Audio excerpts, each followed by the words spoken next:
Bismillahirrahmanirrahim.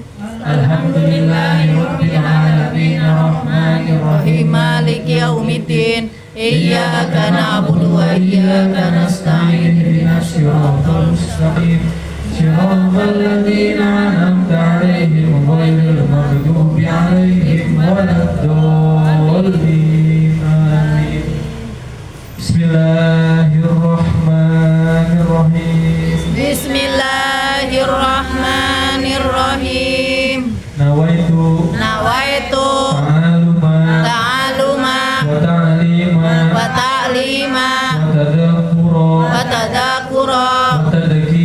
wa tadhkira wan naf'a wal intifa'a wal ifadata wal istifada wal hassa ala tamasuki bi kitabillah was sunnati rasulihi wad du'a ilal huda wad dalalata alal khair ibtigha'a wajhillahi wa mardatihi wa qurbihi wa sawabihi subhanahu wa ta'ala. Alhamdulillahirabbil alamin. Sehat semuanya ibu-ibu? Alhamdulillahirabbil alamin. Alhamdulillahirabbil alamin. Hadis yang nomor 4 ya. Hadis yang nomor 4. Berarti kita sudah udah mengkaji daripada yang namanya 3 hadis sebelumnya. Hadis yang nomor 4. Bismillahirrahmanirrahim. Qala al-musannif al-Imam Syekh Syarifuddin An-Nawawi nafa'anallahu bi ulumihi fid darain amin. Al-hadisur rabi'. Hadis yang nomor 4. An Abi Abdirrahman Abdillah bin Mas'ud radhiyallahu anhu qala. Dari Abu Abdurrahman Abdullah bin Mas'ud radhiyallahu anhu berkata, hadatsana Rasulullah sallallahu alaihi wasallam, bersabda menceritakan daripada baginda Nabi Muhammad sallallahu alaihi wasallam, wa huwa shadiqul masduq, dan dialah yang terpercaya dan yang mempercayakan, yang dipercayakan. Hadisnya? Inna ahadakum yujma'u khalquhu fi batni ummihi 40 yawman nutfatan. Sesungguhnya di antara kalian semua telah diciptakan oleh Allah Subhanahu wa taala, dikumpulkan di dalam rahim daripada ibunda kalian semua selama 40 hari menjadi sebagai janin. Tsumma yakunu 'alaqatan misla dzalik. Kemudian dari yang namanya janin menjadi yang namanya alaqah. Alaqah itu kalau makin usia 8 tahun tuh 8 bulan namanya tuh zigot ya. Namanya zigot. Kalau bahasa ininya apa ya? Bahasa kitanya apa? Gak ngerti. Oh ya, pokoknya bayi usia sekitar 8 bulanan lah itu tuh. Tapi belum yang ini udah bergerak, udah punya itu namanya itu zigot. Ya summa yakunu mudghah misla dalik. Nah, habis daripada alaqah, daripada yang namanya zigot, jadi terciptanya itu dari yang namanya tetes mani menjadi yang namanya bentuk zigot. Setelah itu baru menjadi mudghah. Mudghah itu sekitar usia 8 bulan atau 6 bulan. Ya, sempurnanya ini berapa kelahiran tuh berapa? 9 bulan. Jadi sekitar usia 8 bulanan itu udah menjadi daging yang sempurna, segumpal daging yang sempurna. Makanya dulu pernah dibahas tentang masalah menghukumi meninggalnya orang atau anak bayi yang belum lahir, ya, mudghah, ya. Waktu itu pernah dibahas ya, pernah tanya waktu itu ya. Summa yurzalu ilaihil malak, kemudian ditiupkanlah kepadanya yang namanya ruh, diberikanlah daripada dia perjanjian kepada Tuhannya. Fayunfakhu fihi ruha wa yu'maru bi arba'ati kalimah, dan ditiupkan ruh ke dalam daging tersebut atau dalam segumpal darah tersebut, dan dijanjikan, ditakdirkan dengan empat takdir atau 4 yang sudah dipastikan di kitabi rizkihi, yang telah ditentukan adalah rizkinya, wa ajalihi, dan ajalnya, ajal tuh meninggalnya, wa amalihi dan perbuatannya, wa syakiyun, dan sakitnya, au sa'idun, atau senangnya. Berarti ada 4. Yang pertama adalah masalah harta, hidup matinya, hartanya, miskinnya, atau hidup. Yang kedua adalah hidup matinya. Yang ketiga amalnya, perbuatannya apa aja. Yang keempat adalah bahagia atau sengsaranya. Jadi 4 ya.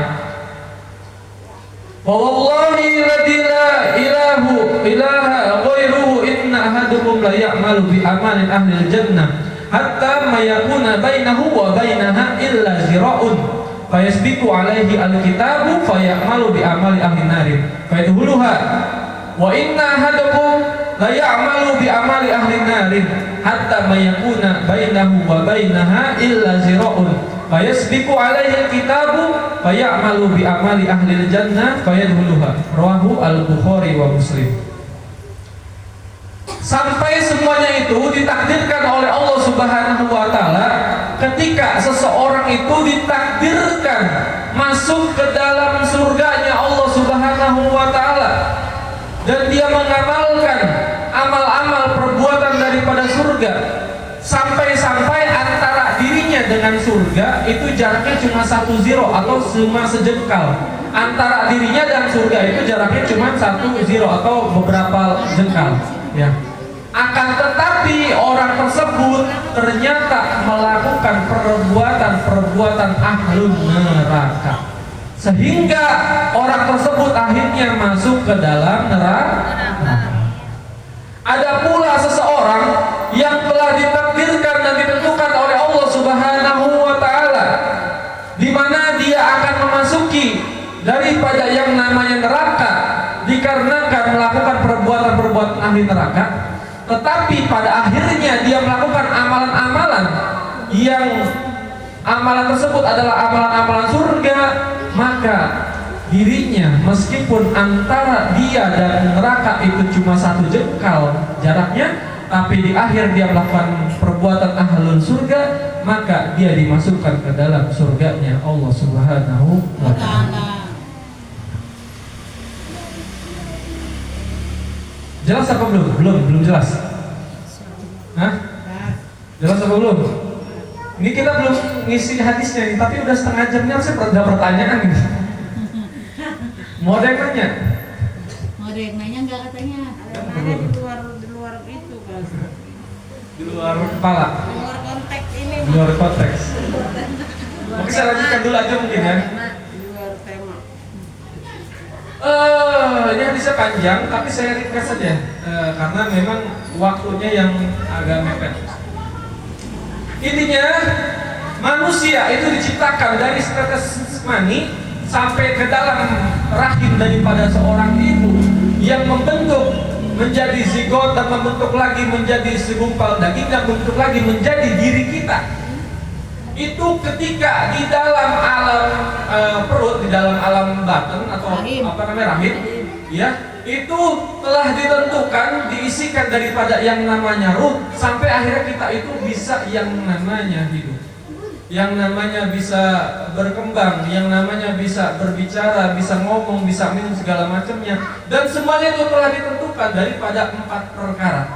Yang pertama adalah rizkinya, yang kedua adalah amal perbuatannya, yang ketiga adalah hidup dan matinya, dan yang keempat adalah sengsara atau bahagianya orang tersebut. Jadi semuanya telah Tentukan. Begitu pula ketika seseorang melakukan yang tadinya sudah ditentukan masuk ke dalam neraka, ya, ada orang ditentukan masuk ke dalam neraka. Bahkan antara dirinya dengan neraka itu jaraknya cuma 1 jengkal. Neraka sama dia jaraknya 1 jengkal. Kenapa? Karena memang sudah ditakdirkan masuk neraka. Walakin ya'malu bi amali ahli jannah, bi amali ahli jannah, dia melakukan perbuatan-perbuatan yang perbuatannya ahlu surga, maka yang tadinya takdirnya itu masuk ke dalam neraka bisa berubah menjadi dia masuk ke dalam surga. Kebalikannya ditentukan dia itu masuk ke dalam surga. Bahkan antara dirinya dengan surga itu jaraknya cuma 1 jengkal, tetapi dia melakukan perbuatan amal-amalan ahlu neraka. Akhirnya yang tadinya ditentukan, ditakdir, kalau ditentukan itu berarti sudah ditentuin ya, sudah ditakdirkan ya, sudah dipastikan. Tapi dia melakukan perbuatan ahlu neraka, maka dia dimasukkan ke dalam neraka. Maksudnya apa? Maksudnya semua kehidupan kita di dunia ini, baik buruknya, susah senangnya, apa-apa di semuanya ini tidak ada yang kebetulan. Tidak ada yang kebetulan, tidak ada yang datang secara tiba-tiba. Semuanya telah ditentukan oleh Allah Subhanahu wa taala. Bahkan kalau misalkan kita mengkaji lagi daripada yang namanya kitab-kitab terdahulu, itu ditentukannya bahkan di zaman azali. Zaman azali itu apa? Zaman sebelum adanya penciptaan, zaman kekosongan. Zaman belum ada dunia, belum ada bumi, belum ada siapapun, itu belum ada, itu tuh semuanya sudah ditentukan, sudah ditulis sama Allah di maktub, sudah ditentukan semuanya. Kita ini bakal bagaimana, bakal lahir dari keluarga yang bagaimana, miskin atau kaya, atau ganteng atau jelek atau cantik, semuanya telah ditentukan sama Allah Subhanahu wa taala.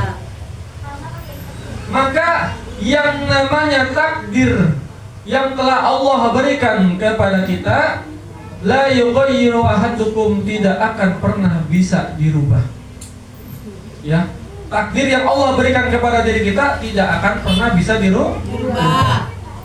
Maka enggak usah aneh, enggak usah kaget ketika nanti atau bahkan di sebelum-sebelumnya kita berjumpa sama orang yang dia itu ngelakuin perbuatan-perbuatan yang kurang baik. Bahkan kita ceramahi atau bahkan kita nasihatin, tetapi orang tersebut masih melakukan perbuatan-perbuatan yang tidak baik. Gak usah aneh, kenapa? Karena hakikatnya sudah ditentukan oleh Allah Subhanahu wa taala. Kita punya anak, mungkin anak kita durhaka sama diri kita, atau kita punya saudara yang dimana saudaranya malah memutus silaturahmi kepada kita, atau kita punya suami tapi ngelakuin perbuatan-perbuatan yang tidak benar. Sedangkan kita sudah menasehati, kita sudah menceramahi, kita sudah membawa hadis, sudah membawa dalil apapun segala macamnya, tetapi la ubali, tidak dipedulikan, tidak jelas apa segala macamnya. Ya memang karena semuanya telah ditakdirkan, ditentukan oleh Allah Subhanahu wa taala dari dia bahkan sebelum diciptakan oleh Allah Subhanahu wa taala. Inilah yang membuat kita itu tidak perlu memikirkan apa-apa yang ada terhadap orang lain. Kita memang dianjurkan oleh Allah Subhanahu wa taala saling membantu, saling menolong. Bahkan kemarin apa? Ayyanwiya nusratul madlum, menolong orang-orang yang dizolimi, ya menolong benar, membantu benar, meringankan benar, membantu orang lain benar. Tetapi merubah seseorang, memberikan hidayah kepada seseorang bukanlah tanggung jawab dari diri kita. Paham ya? Karena al-huda minallah, yang namanya huda atau petunjuk itu datangnya dari Allah Subhanahu wa taala. Adapun kita itu sebagai wasilahnya saja. Tidak bisa kita merubah seseorang. Bahkan orang yang paling hebat pun, yang paling mulia pun, yang paling dicintai oleh Allah Subhanahu wa taala, yakni baginda Nabi Muhammad sallallahu alaihi wasallam pun, kalau kita melihat sejarah pun, bahkan pamannya sendiri pun tidak bisa diselamatkan dalam tanda kutip ya. Maksudnya kayak Abu Jahal, Abu Lahab, segala itu kan adalah masih keturunan, masih ada karibnya segala macam. Sehebat Nabi aja belum tentu bisa membawa kepada kebenaran, apalagi kita yang bukan siapa-siapa. Gitu. Jadi baik takdir kita, hidup kita, mau kita susah, mau kita senang, itu tuh nggak bisa dirubah, ya, nggak bisa dirubah dalam diri kita, karena semuanya telah ditentukan oleh Allah Subhanahu wa Ta'ala. Makanya dulu, nggak tahu dulu apa? Pernah nggak saya ngomong begini? Saya gini ya. Orang biasanya ketika dia nggak sholat, maka orang tersebut itu akan mendapatkan yang namanya dosa. Dan dosa itu tempatnya adalah di neraka. Maka orang tersebut akan dihukum oleh Allah Subhanahu wa Ta'ala ketika tidak melakukan sholat. Itu buat orang umum. Kalau buat santri atau orang yang belajar, buat orang-orang yang mengaji, hukuman dari Allah bukanlah sesuatu seperti itu, tapi hukuman dari Allah adalah ketika kita tidak melaksanakan sholat. Hukuman dari Allah adalah ketika kita ditakdirkan tidak berdoa kepada Allah Subhanahu wa Ta'ala. Itu adalah hukuman dari Allah. Ketika kita ditakdirkan oleh Allah Subhanahu wa Ta'ala sebagai istri yang membangkang kepada suami, itu adalah hukuman dari Allah Subhanahu wa Ta'ala. Jadi hukumannya itu bukan karena kita membangkangnya, tapi ditakdirin jadi bangkang, itu udah hukuman dari Allah Subhanahu wa Ta'ala. Paham apa enggak? Paham. Paham apa enggak? Paham. Jadi ketika saya meninggalkan sholat, saya mendapatkan dosa. Maka yang dipikirkan itu bukan tentang masalah meninggalkan sholatnya, tapi kenapa Allah sampai mentakdirkan saya meninggalkan sholat? Apakah Allah benci dengan saya sehingga Allah menakdirkan saya melakukan kesalahan, melakukan dosa sampai-sampai saya bakal dimasukkan ke dalam nerakanya Allah Subhanahu wa Ta'ala. Nauzubillah min. Itu jadi rasa tuh seperti itu. Ya Allah, kenapa kok? Ya Allah, saya tuh pengen bersama Engkau ya Allah. Kenapa Engkau tidak takdirkan malam ini saya tahajud? Kenapa tidak Engkau takdirkan malam ini saya melakukan kebaikan? Padahal ini adalah bulan Dzulhijjah, bulan-bulan yang mulia, salah satu bulan. Kenapa dari sekian banyaknya ulama, asatid, habaib segala macam ngasih amalan segala macam? Kenapa itu cuma ada di kuping saya, masuk lewat kanan, keluar lewat kiri? Kenapa nggak saya amalkan? Apakah Kau sebencinya begitunya padaku ya Allah? Itulah hukuman dari Allah Subhanahu wa Ta'ala. Ketika kita tidak ditakdirkan untuk berbuat baik, itu hukuman. Ketika kita ditakdirkan untuk berbuat jahat, itu pula hukuman dari Allah Subhanahu wa Ta'ala. Bukan melihat daripada efek perbuatannya. Ya. Jadi semua yang telah ditentukan. Kecuali yang bisa merubah takdir, yang bisa merubah ketentuan, tidak lain dan tidak bukan Allah Subhanahu wa Ta'ala. Makanya nahnu nahtaju ila doa. Kita butuh yang namanya doa. Biar apa? Biar bisa merubah takdir. Kita nggak bisa merubah takdir, udah ditentuin. Kita mau nikah sama siapa, kita mau kaya, mau miskin, apa segala macamnya, itu semuanya telah ditentukan oleh Allah Subhanahu wa Ta'ala. Akan tetapi dengan kita berdoa kepada Allah, mudah-mudahan takdir kita bisa menjadi lebih baik. Amin, amin ya Rabbal alamin. Ini masih banyak yang perlu dijelaskan, tapi ya udah, waktunya sudah habis. Jangan kebanyakan ya, kalau kebanyakan pusing. Orang satu kata dua kata aja belum tentu ingat. Oke, mungkin ada pertanyaan. Kalau tidak ada, saya izin pamit.